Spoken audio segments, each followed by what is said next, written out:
Collector कार्यालय में किसानों ने विरोध प्रदर्शन कर दिया ज्ञापन। प्रतिबंधित चाइना लहसुन के तस्करों पर कार्रवाई की मांग। नीमच कलेक्टर कार्यालय में मंगलवार को जिले भर के किसान एकत्रित होकर पहुंचे, जहां उन्होंने प्रतिबंधित चीनी लहसुन की आवक को लेकर विरोध प्रदर्शन करते हुए ज्ञापन दिया। ज्ञापन नीमच, मंदसौर और राजस्थान के चित्तौड़गढ़ जिले के किसानों ने दिया, जिसमें चीन की लहसुन का व्यापार करने वालों के खिलाफ 3 दिन में सख्त कार्रवाई करने की मांग की है, अन्यथा आंदोलन की चेतावनी किसानों द्वारा दी गई है। किसानों ने ज्ञापन में बताया कि लहसुन तस्करों के माध्यम से चीन से लहसुन की आयात कर भारतीय नागरिकों के स्वास्थ्य के साथ खिलवाड़ किया जा रहा है। चीनी लहसुन का मूल्य कम होने से लहसुन तस्करों द्वारा खरीद कर गोदाम में जमा कर नई पैकिंग में भरकर आम नागरिकों और होटलों तक पहुंचाया जा रहा है। प्रशासनिक अधिकारियों की मिलीभगत से भारी मात्रा में इसकी आयात की जा रही है।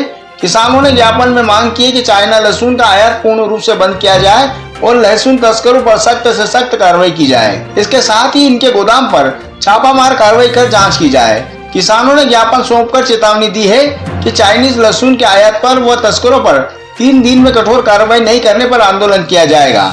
इस दौरान बड़ी संख्या में नीमच, मंदसौर व राजस्थान के चित्तौड़गढ़ जिले के किसान मौजूद रहे।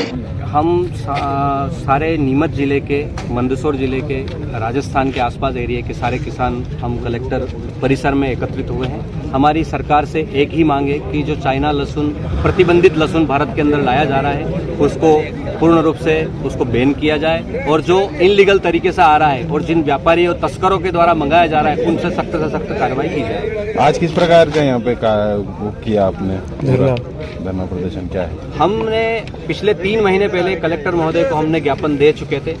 अभी तक उनकी तरफ से कोई कार्रवाई नहीं की गई है।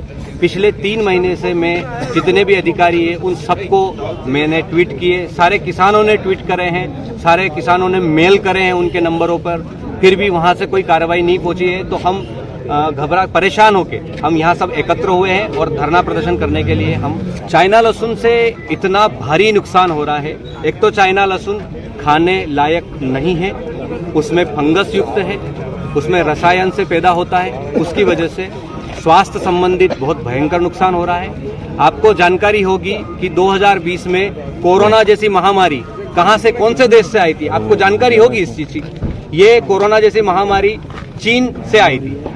तो चीन से इस प्रकार का माल अगर आएगा तो उससे कितनी बड़ी महामारी पैदा हो सकती है। वैसे भी ये सरकार ने बता रखा है कि ये चाइना लहसुन के अंदर फंगस युक्त है और ये खाने लायक योग्य नहीं है। उसके बावजूद भी ये धड़ल्ले से आ रहा है। एक तो उससे स्वास्थ्य संबंधी नुकसान हो रहा है, दूसरा नुकसान किसानों को आर्थिक नुकसान हो रहा है, क्योंकि ये बाहर से माल मंगवाया जा रहा है। उसके जो दाम है वो दाम कम है और हमारे हिंदुस्तान की जो लहसुन है वो खाने लायक है, इसलिए उसके दाम ज्यादा है। वो टेस्ट में भी अच्छा है, वो टेस्ट में भी बेस्ट है।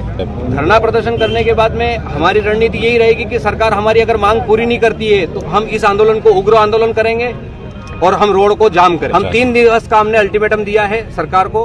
कलेक्टर कार्यालय में उपस्थित होकर हमने ज्ञापन उनको देंगे। हमने ज्ञापन उसके बाद 3 दिवस के अंदर अगर हमारी कार्रवाई, हमारी मांग पूरी नहीं होती है तो हम इसका उग्र रूप करके हम